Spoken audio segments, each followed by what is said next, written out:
أعوذ بالله من الشيطان الرجيم بسم الله الرحمن الرحيم الحمد لله رب العالمين الرحمن الرحيم مالك يوم الدين إياك نعبد وإياك نستعين اهدنا صراط المستقيم صراط الذين أنعمت عليهم غير المغضوب عليهم ولا الضالين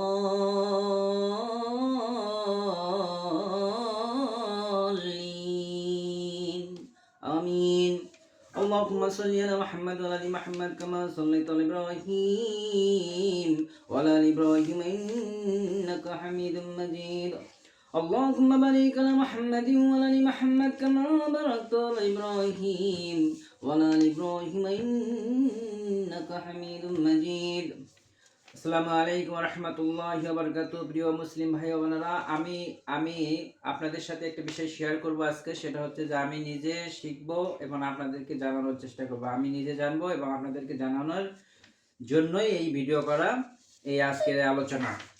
আজকে আমরা যেটা জানবো, পবিত্র কোরআন কারীম 114টা সূরা নিয়ে গঠিত। সেই সূরার প্রথম সূরা হচ্ছে সূরা আল ফাতিহা। এই সূরা আল ফাতিহা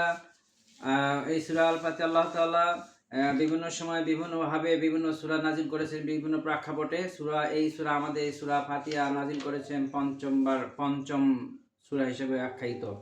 কিন্তু পঞ্চম সূরা হয়েও এই সূরাটি প্রথম স্থানে কোরআনুল কারীমের প্রথম শুরুতে কেন আসলো, এটা নিয়ে আমি কথা বলবো।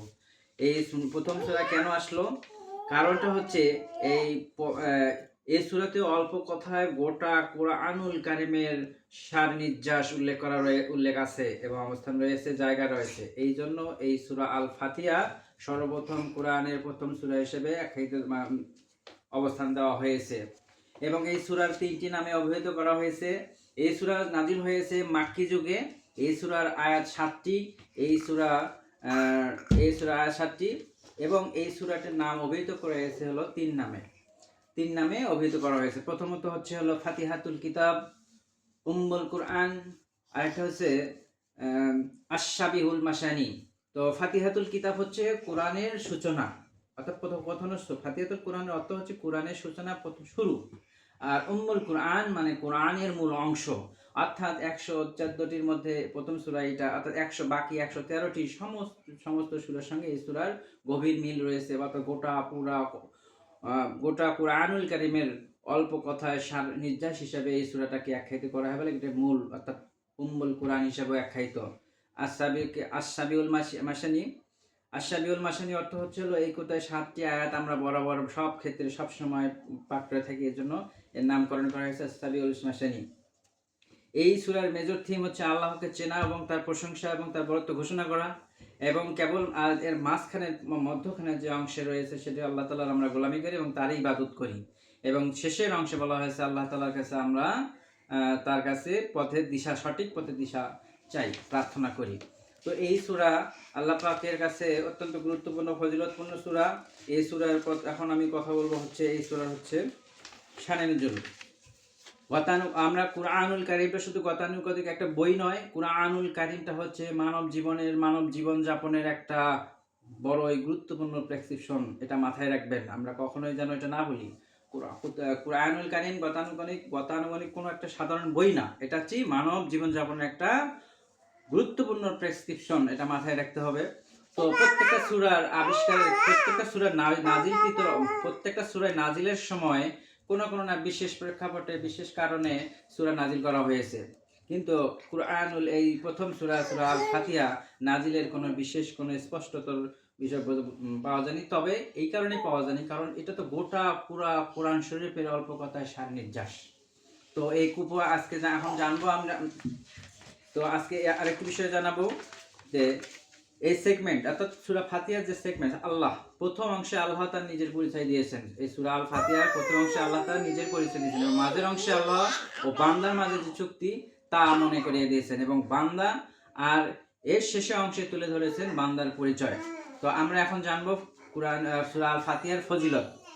তো নবীজি বলেছেন যে ফাতিহাতুল কিতাবি শিফাউন মিন কুল্লি সুম্মা, অর্থাৎ সূরা আল ফাতিহা হচ্ছে সকল রোগের চিকিৎসা হিসেবে, চিকিৎসা স্বরূপ আল্লাহ তাআলা দিয়েছেন।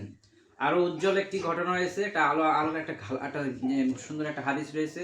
একবার জিবরাইল আলাইহিস সালাম আমাদের নবীজির সাথে বসেছিলেন, এমন পর্যায়ে আকাশের একটা দরজা খোলার শব্দ শোনা গেল। এই প্রথম এই দরজা খোলার শব্দ শোনা গেল, এবং শব্দ দিয়ে এক ফেরেশতা, আল্লাহ তাআলার তরফ থেকে এক ফেরেশতা নবীজির কাছে আসলেন এবং নবীজিকে সালাম দিলেন এবং তাকে জানালেন, আমি আপনার জন্য দুটা আলোর সুসংবাদ নিয়ে এসেছি। এই আলো, এই দরজা, এই আল্লাহর এই আসমানি কিতাব, এই আসমানের প্রথম দরজা কখনো কখনো খোলাই হয়নি। আর এই দুটো আলো কোনো নবীকে এর আগে কখনো নবীকেও দেওয়া হয়নি, সর্বপ্রথম আপনাকে দেওয়া হচ্ছে। সেই দুটো আলোর মধ্যে কি, একটা আলো হচ্ছে সূরা আল ফাতিহা, আর একটা হচ্ছে বাকারার শেষ কয়েক আয়াত। এই হলো দুই আলো।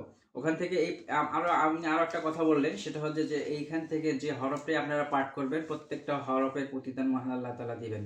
তাহলে এই হলো সিম্পল সুন্দরভাবে আপনাদের এই সূরা আল ফাতিহার বিষয়গুলো তুলে ধরার চেষ্টা করেছি। আমি জানি না পারছি কি না, আমার কথা আমি জানবো, আমি শিখবো, আমি আপনাদেরকে জানাবো এবং আমাদের শেখানোর চেষ্টা করবো ইনশাআল্লাহ। আপনারা আমার সঙ্গে সহযোগিতা করবেন, আমার সাথেই থাকবেন। আমার এই কথার মাঝে এবং এই হাদিস আলোকের, এই কোরআন কারিমের আলোকের কোনো কথার মধ্যে ত্রুটি থাকে অবশ্যই আমাকে মাফ করে দেবেন ইনশাআল্লাহ। আসসালামু আলাইকুম ওয়া রাহমাতুল্লাহি ওয়া বারাকাতুহু।